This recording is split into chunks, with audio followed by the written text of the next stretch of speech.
ቢጫዋ ወፍና ኤሊ። አንድ ቀን ቲኮ የተባለ ትንሽ እና ደስተኛ ኤሊ በለመለመ መስክ ላይ ቀስ እያለ ይጓዝ ነበር። በድንገት ከዛፍ ቅርንጫፍ ላይ የምታምር ቢጫ ወፍ አየ። ክንፎቿ እንደ ወርቅ ያንጸባርቁ ነበር። ወፏ ግን በጣም አዝና ነበር። ክንፎቿ ስለደከሙ መብረር አትችልም። ቲኮ ቀና ብሎ አያትና አትዘኚ፣ እኔ እረዳሻለሁ አላት በደስታ። ቲኮ ወፏን በጀርባው ላይ እንድትቀመጥ ጋበዛት። ወፏን በኤሊው ጠንካራ ሼል ላይ ተቀመጠች።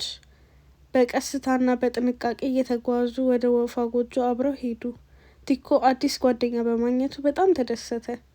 ጎጆዋ ላይ ሲደርሱ የወፏ ክንፍ ስላረፈት በጣም ጠንካራ ሆነ። ወደ ሰማይም እየበረረች አመሰግናለሁ ቲኮ አለችው። ከዚያን ቀን ጀምሮ ቲኮና ትንሿ ወፍ አብረው የሚጫወቱ ምርጥ ጓደኛሞች ሆኑ።